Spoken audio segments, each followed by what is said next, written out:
Since the time of the ancient Egyptians, the skies have changed, but the questions they inspire are the same. How vast are the heavens? How old is the universe? Questions that take us to the outer reaches of space.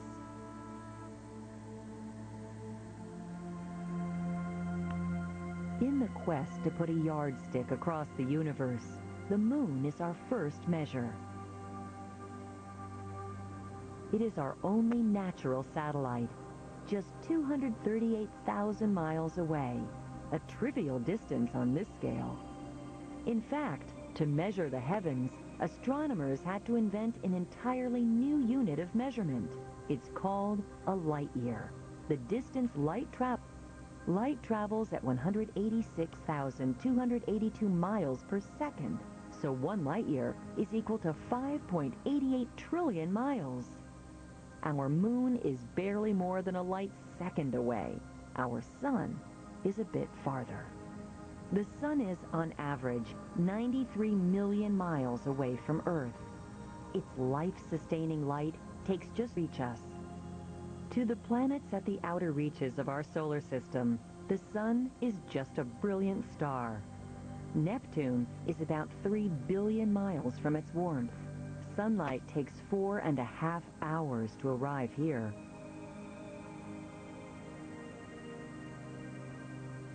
Outside our solar system are the stars, whose patterns in the sky appear to be two-dimensional to the naked eye. But now, thanks to quantum leaps in astronomy, many stars are within our grasp. We can determine their age, their composition, and their distance. If you don't count the sun, our nearest star is Alpha Centauri. It's the big one to the left. But your eyes are playing tricks on you. Alpha Centauri is more than just a star. It's even more than two. It's a triplet.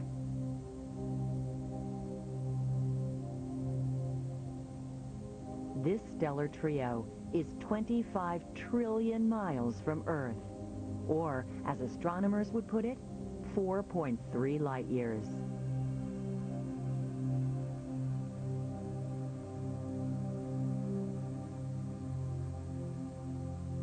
Out here, our sun is nothing but a dot, a modest star visible to the naked eye.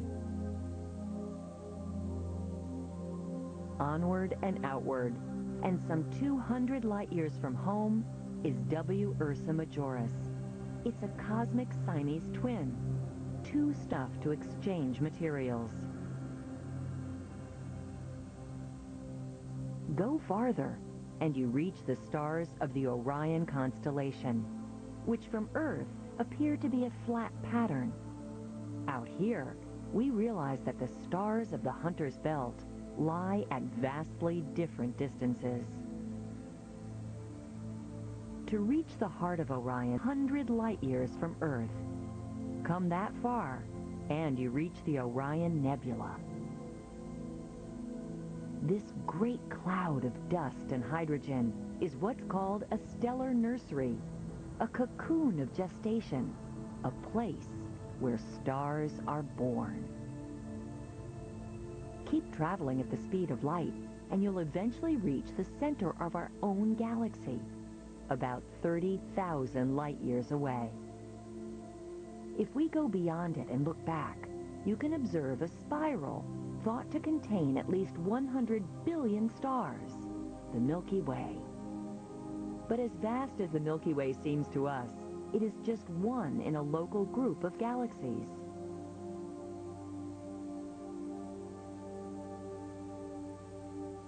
That group, in turn, is part of a bigger group, a supercluster. Superclusters form webs, networks that cross the universe.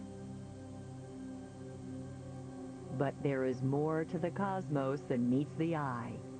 Over 90% of its mass is invisible. It's called dark matter. It may fill the space between galaxies in the universe, and it's unlike anything else we've encountered before. It doesn't give off, reflect, or absorb light.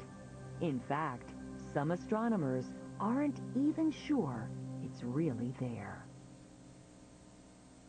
But for now, let's return to our own galaxy. A beam of light takes 100,000 years to cross.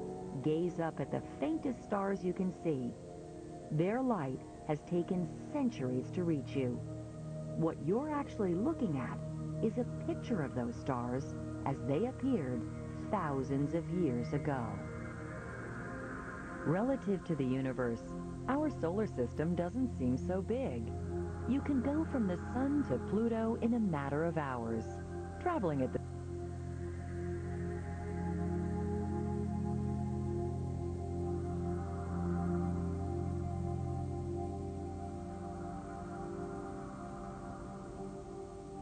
How do astronomers know all this?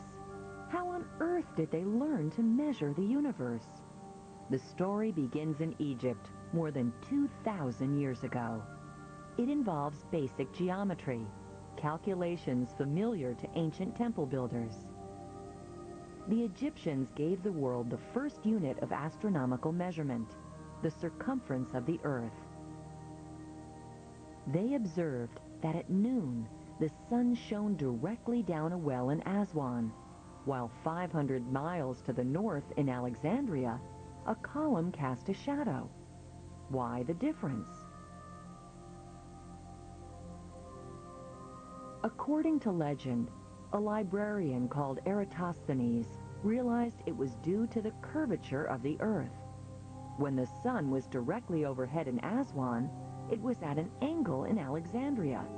That caused the shadow. The difference in angle was a 50th of a circle.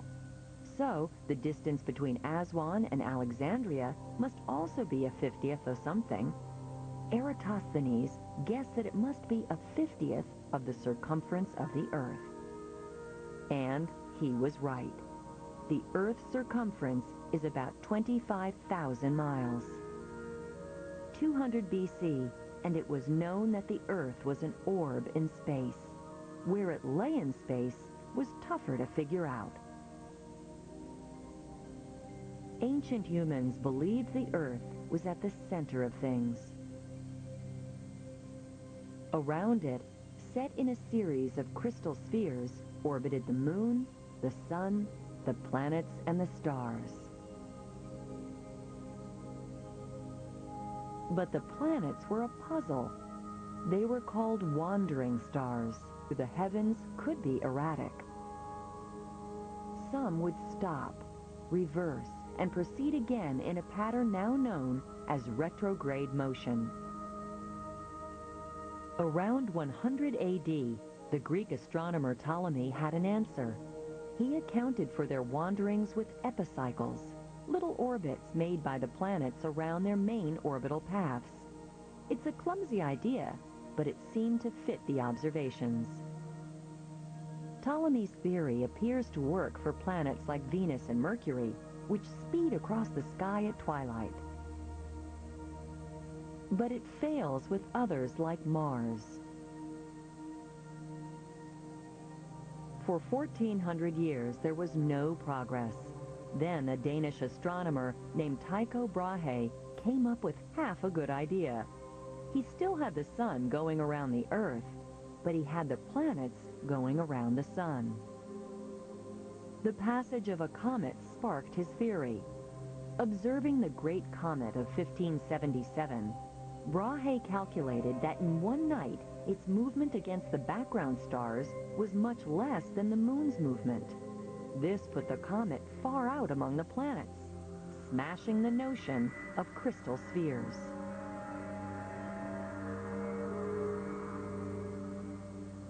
But Brahe was still convinced that the Earth was the center of the universe. In 1543, the Polish astronomer and cleric Nicholas Copernicus put Earth in its place. He proposed that the sun was the center of our solar system, but the planets were circles, and he couldn't explain the eccentric loops of Mars. It wasn't until Galileo refined the telescope in 1610 that new details of the night sky came into view. He discovered craters on the surface of the moon, blemishes on the sun, and several moons revolving around Jupiter. Johannes Kepler completed the puzzle in the early 1600s. He figured out that the orbits of the planets are not circles, but ellipses, and that the speed of the planets depends on their distance from the sun. The first accurate picture of our solar system was finally in place. Enter the English scientist Isaac Newton. Newton explained more about the planet's orbits with his famous theory of gravity. He imagined a cannonball fired from a mountaintop. Fire it faster,